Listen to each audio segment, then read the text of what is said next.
நினைக்காத ஆண்டவர் ஒன்றை செய்கிறாரு. வாசிக்கலாமா? 1 சாமுவேல் 17ஆம் அதிகாரத்தினுடைய 57வது வசனத்தை வேகமாய் வாசிக்கலாம். 1 சாமுவேல் 17ஆம் அதிகாரத்தினுடைய 57வது வசனம். தாவீது பெலிஸ்தியனை கொன்று திரும்புகையில் அப்னேயர் அவனை சவுலுக்கு முன்பாக அழைத்து கொண்டு போய்விட்டான். பெலிஸ்தியனுடைய தலை அவன் கையில் இருந்தது.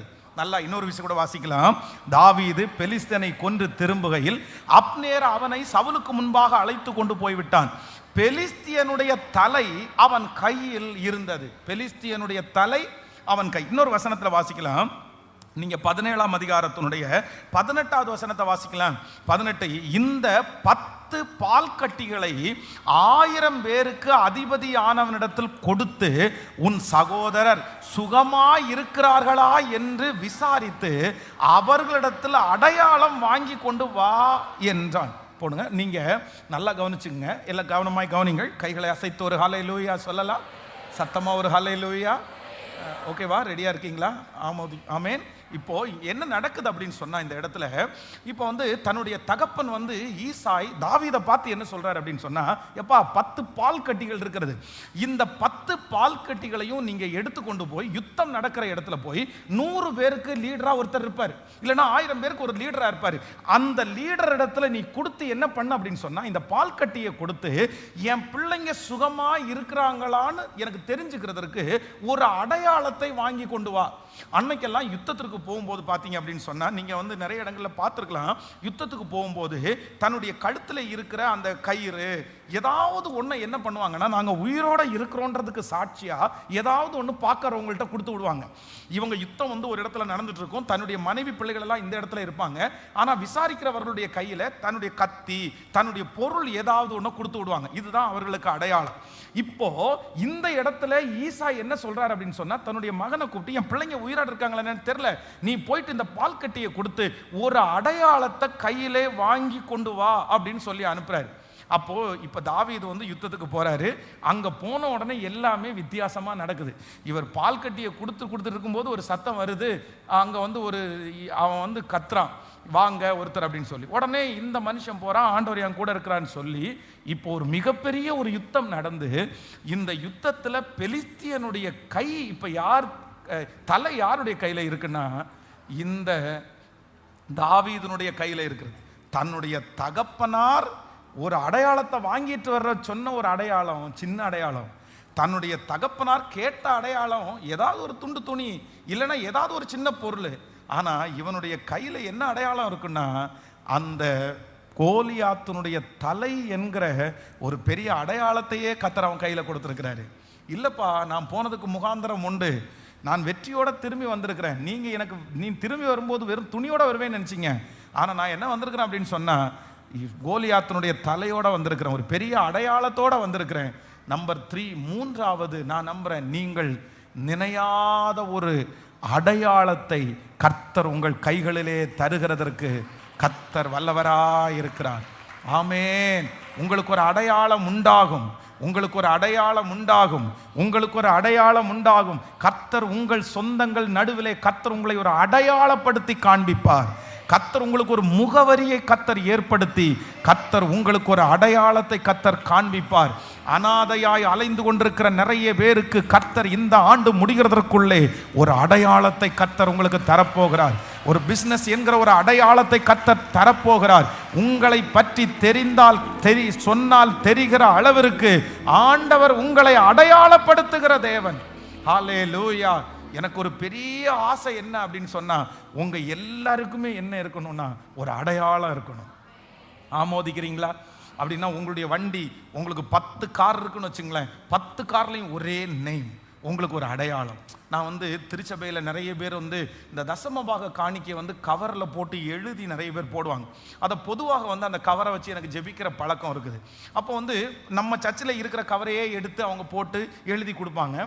சில கவர்கள் மட்டும் பார்த்தீங்க அப்படின்னா தனியாக தெரியும். அந்த கவர் என்ன அப்படின்னு சொன்னால், ஒன்று அவங்க சேலரி வாங்குற அந்த கவராக இருக்கும், இல்லைன்னா அவங்களுடைய கம்பெனி கவராக இருக்கும்.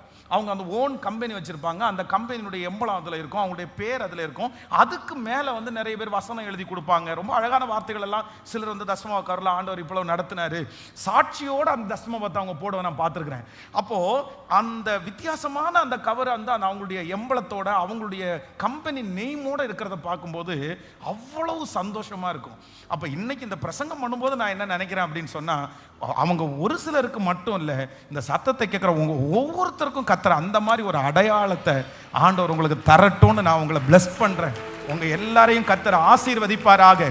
இந்த வாக்குத்தத்தத்தை ஆண்டவர் உங்க தலையின் மேல அப்படியே நிறைவேற்றுவாராக. நீங்க செய்கிறீங்களோ இல்லையோ, உங்க பிள்ளைகளை கொண்டு கர்த்தருடைய வருகை தாமதிக்குமானால் ஒரு அடையாளத்தை வாலிப தம்பி நீ ஒரு அடையாளமா மாறணும். வாலிப தங்கச்சி நீ கர்த்தருக்கு ஒரு அடையாளமா மாறணும். இந்த உலகத்துல நீ ஒரு அடையாளமா மாறணும். உன் குடும்பத்துல நீ ஒரு அடையாளமா மாறணும். கர்த்தர் உங்களை அடையாளப்படுத்தி காண்பிக்கணும். ஆமென். உலகத்தில் இருக்கிற எத்தனையோ பேர் இந்த பிராண்ட் அப்படின்னு சொல்றாங்கல்ல, 20 years 30 years 100 years 120 years அப்படின்னெல்லாம் சொல்றாங்கல்ல. ஆனா நான் என்ன விசுவாசிக்கிறேன்னா, அது ஆண்டவருடைய பிள்ளைகளாகிய உங்களிடத்திலும் ஆரம்பமாகட்டும்.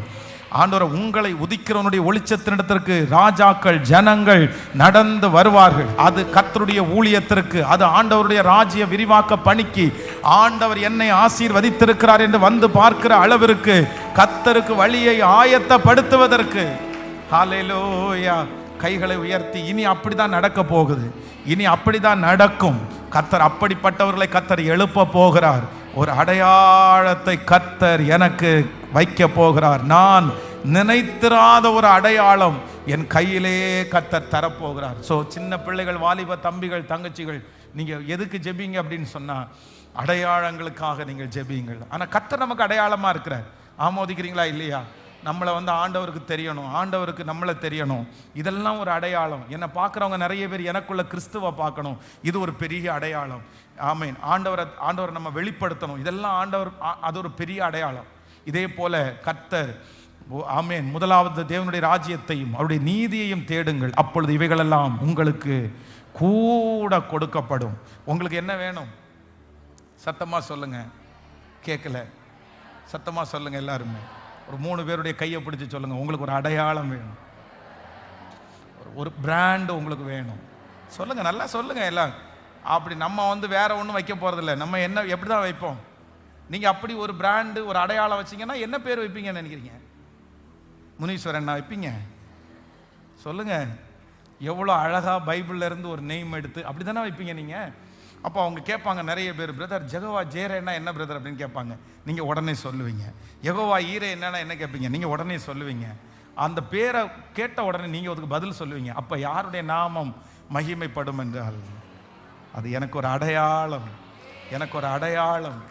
அல்லேலூயா. சின்ன பிள்ளைகள், வாலிப தம்பி தங்கச்சிக்காக இன்னைக்கு இந்த ஆராதனை முடியல ஸ்பெஷலாக நான் ஜெபிக்கிறேன். நீ இன்னைக்கே நோட்டில் எழுதி வை. நீ இன்னைக்கே நோட்டில் எழுதி வை மகனே, விசுவாசத்தோடு எழுதி வை. கர்த்தர் உன்னை எப்படி மாற்றுவார் அப்படின்னு சொன்னால், உங்கள் வம்சத்தின் நடுவே கர்த்தர் உன்னை அடையாளமாய் கர்த்தர் மாற்றுவார். அடையாளமாய் கர்த்தர் மாற்றுவார். இது ஆண்டவருடைய வருகை எவ்வளோ நாள் இருக்குமோ அவ்வளோ நாள் வரைக்கும் இந்த அடையாளம் உங்களுக்கு தொடட்டும். ஒவ்வொரு தகப்பன்மாரும் தாய்மாரும் உங்கள் பிள்ளைகளுக்காக ஜெபிக்கும் போது தயவு செய்து இப்படி ஜெபம் பண்ணுங்க. எப்படி ஜெபிங்கன்னா, ஆண்டவரே இவன் என்னவா மாறட்டும்னா, இவன் ஒரு அடையாளமாக மாறட்டும் ஆண்டவரே, இந்த மகள் ஒரு அடையாளமாக மாறட்டும் ஆண்டவரே. நீங்கள் ஒருவேளை இந்த பட்டணத்தில் இந்த சத்தத்தை கேட்டுக்கொண்டிருக்கும் போது முகவரியே இல்லாமல் கேட்டுட்டு இருக்கலாம். உங்களுக்குன்னு ஒரு பெர்மனண்ட் அட்ரஸ் கூட உங்களுக்கு இல்லாமல் இருக்கலாம். எனக்கு ஒரு பெர்மனண்ட்னு ஒரு அட்ரஸ் கூட இல்லை பாஸ். ஒரு கார் வாங்கணும்னா, ஒரு பைக் வாங்கணும்னா கூட நான் சிரமப்படுறேன். எதுக்கு போனாலும் இன்னொருத்தருடைய அட்ரஸை வாங்குற அளவுக்கு ஒருவேளை உங்கள் சூழ்நிலை இருக்கலாம். ஆனால் ஆண்டவர் உங்களுக்கு நினைச்சாருன்னா, நீ நினையாத அடையாளத்தை கர்த்தர் உங்களுக்கு தருகிறதற்கு அவர் வல்லவர். அவர் முகவரியை உண்டு பண்ணுகிறதற்கு வல்லவர். ஆமேன். காசு பணம் இல்லாம இருந்து இவ்வளவு தூரம் கர்த்தர் கொண்டு வருவார். ஆனால் எனக்கு ஒரு அடையாளத்தை கர்த்தர் தருகிறதற்கு வல்லவர். என் பிள்ளைக்கு ஒரு அடையாளத்தை நீங்க விட்டதை கர்த்தர் உங்க பிள்ளைகள் மூலமாய் தருவாராக. ஹல்லேலூயா. ஆமேன். எழும்பி நிற்கலாமா? நாம் வேண்டிக் கொள்வதற்கும் நினைப்பதற்கும் அதிகமாய் நமக்கு கிரியை செய்கிற தேவன். அவர் செய்ய வல்லமை உள்ளவராயிருக்கிறார். நாம் வேண்டிக் கொள்வதற்கும் நினைப்பதற்கும் மிகவும் அதிகமாய் நமக்குள்ளே கிரியை செய்கிற வல்லமையின்படியே நமக்கு செய்ய வல்லவராகிய அவருக்கு. சொல்லுங்க இந்த வசனத்தை எல்லாரும் சேர்ந்து. நாம் வேண்டிக் கொள்வதற்கும் நினைப்பதற்கும் ஆமென். அதிகமாய் நமக்குள்ளே கிரியை செய்கிற வல்லமையின்படியே நமக்கு செய்ய வல்லவராகிய அவருக்கு ஓ ஆமென் 3 காரியத்தை செய்ய போறார். நம்ம நினைக்கிறதுக்கு மேலாக. நம்பர் 1 சொல்லுங்க பார்க்கலாம். ஃபர்ஸ்ட், எனக்கு ஒரு நினைக்காத ஒரு அலங்காரத்தை ஆண்டவர் தரப்போறாரு. ஆமோதிக்கிறீங்களா இல்லையா?